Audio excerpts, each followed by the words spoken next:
everyone, welcome back to a Bonktacular Productions video.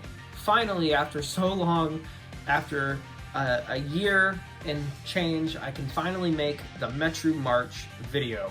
I wanted to make it last year, but I was just really busy and I only had a few of these built, and the ones that were built just kind of needed some tweaking, so they weren't quite ready to be shown. However, I finally have time to show off all of my Metru builds. Now, the story behind these guys is most of them are Matoran who were turned into Toa after the Toa Civil War, which is the same timeline as Tuyet's Empire, and my story kind of expands on that a little bit, gives a little bit of background to that universe, because that's probably my favorite alternate universe that we saw. It was a civil war, Matoran were changed into Toa to fight the Empire. Some Toa teams that were not part of the Empire or the Matoran side of the war were recruited to both sides. In the waning days of the war, things kind of start to die down a little bit. Certain Matoran are changed into Toa that perhaps should not have been. One Toa is made completely artificially, and it kind of has a toll on the way things turn out in the story. So let's just go ahead and start off with the three that you've already seen: Lakewood, Anoku, and Anoku, since they already have their MOC showcases up. And here we have Anoku, Anoku, and Lakewood. These three have already had their individual videos, but I thought I'd just talk about them real quick. A lot of these guys have the gear function that the Metru build, was known for. However, not all of them do, but these three specifically do. I made sure of that when I first made their slideshow videos. But Anoku has his mechanical arm, his weaponized arm, as you saw in his slideshow video. It was inspired by Wombat Combat's character Raxus, his Toa Plasma that has an artificial arm. I tried it with a different character, but I made it a leg instead, and it came out pretty well, so I figured why not try it on the Metru build, since I don't have another red Vaki limb piece. Anoku, as you know, is my self-MOC, because who used to be Toa Temptoot gave up his power and is now Turaga Temptoot, and now we have Toa Anoku. His shield is probably the best one that I've made. It's very streamlined. I'm very fond of it, actually. I was going to give it to a different character, but I decided against it, because it didn't really flow with that character as much as it does with Anoku. And I thought the Levac Cal shield on the chest kind of looked like tuning forks, so it goes along with the whole Toa of Sonics theme. And then just the Knight's Kingdom sword there. And then Lakewood, not with his flip-out blades, has the gear function, and also has the first ever mask that I painted. It's not the best looking, however, it does fit the character well, and it goes well with the aesthetics of the character, I think. Also, for his chest piece, he has the newer G2 style armor piece. It kind of gives him a Motto look. Like, it's got the spinal column, it's got the pistons and the heart light, and it just looks good, I think. And it fits a slimmer character like Lakewood. So yeah, those are those three. You've already seen them in detail, so not really much to go over there. However, one that I promised you guys a long time ago was Toa Rotopu. He made his debut back in like my Bricklink haul video not too long ago. Actually, I think it was quite a while ago, honestly. But he is probably one of my favorite Metru builds that I have.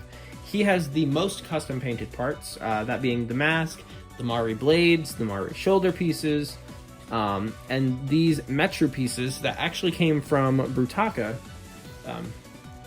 Coincidentally, I missed a spot where they were supposed to be painted, so you can kind of see the difference between the new gold and the old gold. Now, the old gold is coincidentally the same exact color as a gold paint Sharpie, so it works rather well, as you can see on his Kanohi Trina. I think that this mask is one of my all-time favorites that I've painted. I think it came out brilliantly. It just fits in so well with the old gold color And it fits his character rather well. He also has this mace that I don't have actual chain in LEGO, so it's more or less meant to be like a whip with a mace on the end instead of a chain, made out of like, I don't know if it's like solid protodermis or whatever. I don't know if there's a term for it. But this came off of like one of those monster truck or Hummer Technic sets, one of the really old ones. But I used that and then just some gears for the actual mace part. The shield is just a golden Visorak hide. I didn't have a Rotopu shield to use. In the story, this Visorak actually caused the death of his Turaga. Using its hide as a shield, his reasoning is, instead of this creature that has caused so much chaos and destruction, I will now use to defend others and protect them. So if that makes any sense, I think it does, and I think it works really well for Rotopu. However, if you saw Danixie's slideshow video, you kind of know how things turn out for him. So ripperoni, my dude. Moving on to somebody who is not dead, this is Sarmsei. Sarmsei is the first Toe of Fire that I made, and is meant to be a sort of rival to Anoku. Not so much in the, oh, I hate you, I'm always better than you sort of way. It's more the, I aspire to be better than you, and I look up to you, more or less. You know what I'm saying? Like, he'll always strive to beat Anoku at things, whether it be friendly competition or whether it be sparring matches or whatever, but they don't actively hate each other. You know, it's not like a Pokemon Gary type rivalry. It's more like, I don't have a good analogy for it, I guess, but they don't hate each other or whatever. They just have friendly banter back and forth. The MOC itself, he's basically a tank. He's like the big bruiser armored character. I just love the big hulking type of design, so I wanted to armor him up as much as possible, and I did that using the Knights Kingdom stuff, which I think worked really well, especially after it was dry brushed and sanded a bit, gave it that weathered look. His shield is super big and bulky, and was initially going to go to Anoku, but it just didn't look right with him, so I wanted to give him the bigger shield. Plus, with the bigger shield, if you remove it from his hand, you can store it on his back, and now he has a sort of turtle shell, and I think it works really well for him. The idea with his weapons was I didn't want his weapons to match his armor. I see that all the time. I think it's a cool idea. However, for this guy, it was just a matter of he was going out to battle, he grabbed a random sword and a random shield, and he just kind of got stuck with the bright golden sword and the shiny silver shield when his armor is red and black. Speaking of red and black, his mask specifically is just Antraz's mask. There's no modifications to it. I went with this specifically because I really like the design of Toahaga Pooks' mask, and it looks almost like this. The ridges on the side are the same. It's a little bit more rounder. So in canon, in head canon anyways, this is a reforged version of that, and it's meant to intimidate enemies, hence the fangs and the jagged edges. Plus, it just works really well with the character being a bulkier build. Yeah, that's like the one thing that I would like to change on this character. This chest piece is not very good. It doesn't stay in place very well. However, it fits the rounded features and aesthetics of his armor. So I might dry brush it up a bit, try to find a way to stick it on there a little bit better than it actually is. But yeah, that is Sarmsei. Sarmsei, he's definitely like one of my favorites. He's up there with Anoku and Rotopu as like the top three. Somebody who I thought was going to be in my top three when I was building him, but is a little bit more of a cluttered mess than I would like, is Jason. Now, Jason is one of the recruits from a different Toa team. He and one other member, you'll see afterwards. He is a very peaceful type of warrior. He's actually the tallest of my MOCs, actually, if I take Sarmsei here as a size comparison. Sarmsei is the size of like a normal Toa Metru. he's about that tall, and then I stand, you know, Jisoo up to his normal height, and you can see how much taller he actually is. It's like half a head or so. Why am I taking you away? This is your review, not yours. But yeah, the inspiration for him was I got the Slizer or Throwbot character who was completely teal. So I wanted to use more of those colors in a MOC because I really love those colors, especially that mirror that Kongo came with.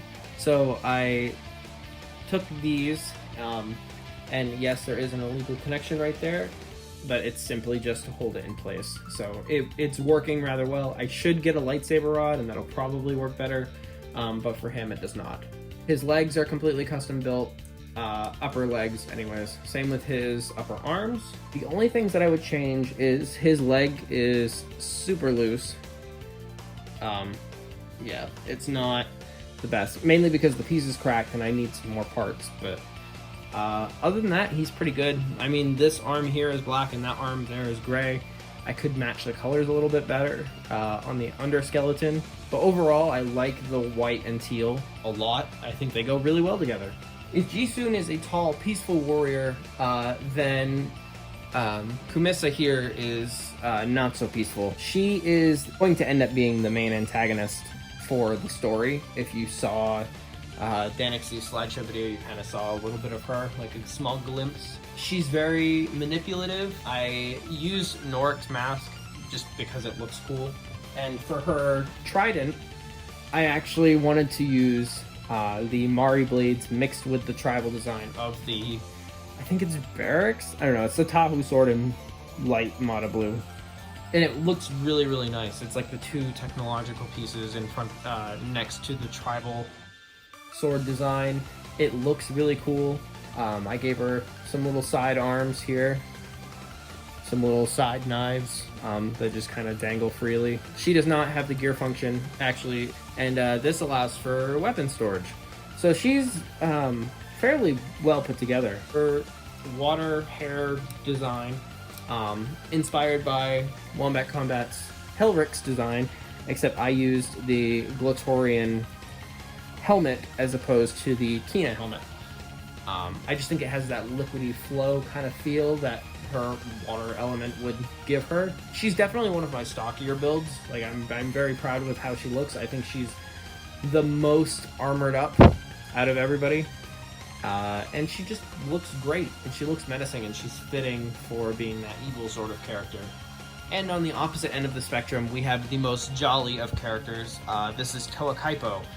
Kaipo, if you remember, was the MOC that I made that was a Toa of Copper. He had his own slideshow video, and he was not very good. He was not built very well, he was just kind of a mess. So with this guy, I wanted to completely revamp him, and instead of making him like a Khan or a Kingpin, making him a jolly character. You know, he's that big giant that will laugh and have a drink with you, but when shit gets real, he's not afraid to go to town. I gave him the cape that Kaipo had, and the whole idea was inspired by the golden Akaku that I got in the same bin as the teal Throwbot for like $2 at a thrift store, so I ain't gonna complain. His hammer design I initially saw on Flickr, it was either Flickr or Facebook, to put the two Rockshi shoulder pieces together, and I wanted to close it off with a Mari piece to make it look a little bit more solid, give it that illusion.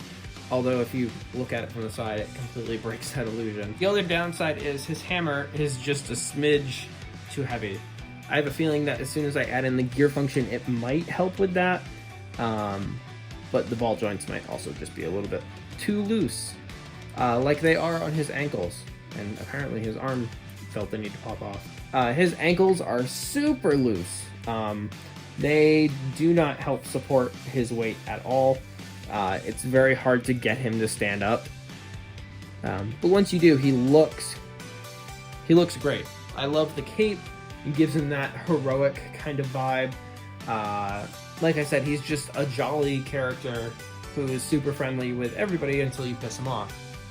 And finally, we have the leader of this group, Teema, the Lady of Lightning.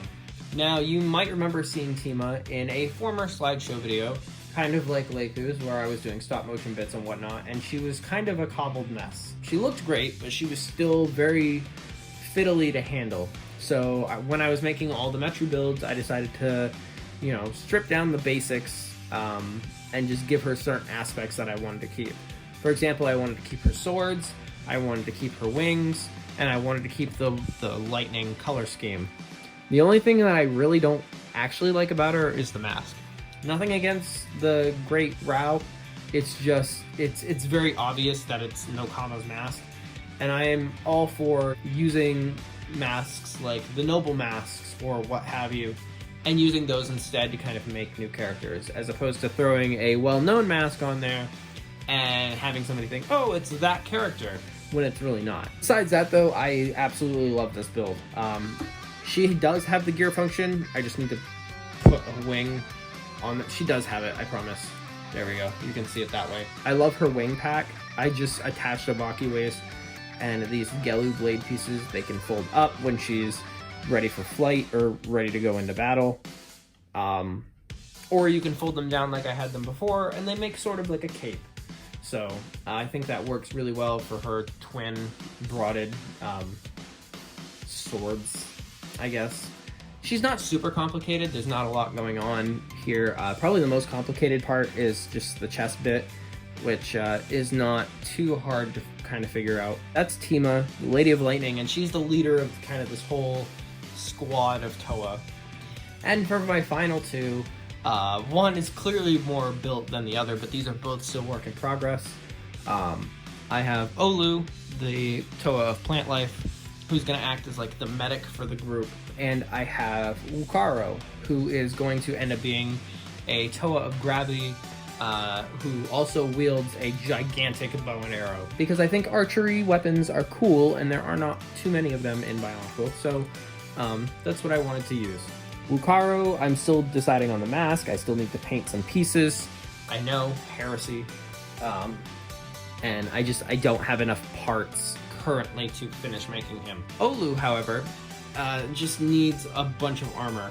I don't like the claw designs, although I think it kind of makes her look a little bit more bestial. And I actually like the cow on this build, despite what I literally just said about Nokama's mask on Teema. But they look good. He's coming along. Obviously, he's not done, but when he is finished, he will have his own video, slideshow, and review. And that's really about it, guys. These guys are all built off the Metru frame, like you guys saw. They all have an intense backstory. Obviously, Olu is still my worst one, but that's because she's still a work in progress, and hopefully she will be better here fairly soon. Like, comment, subscribe, do whatever it is you guys do, I guess, and I will see you in the near future. And until then, see you later.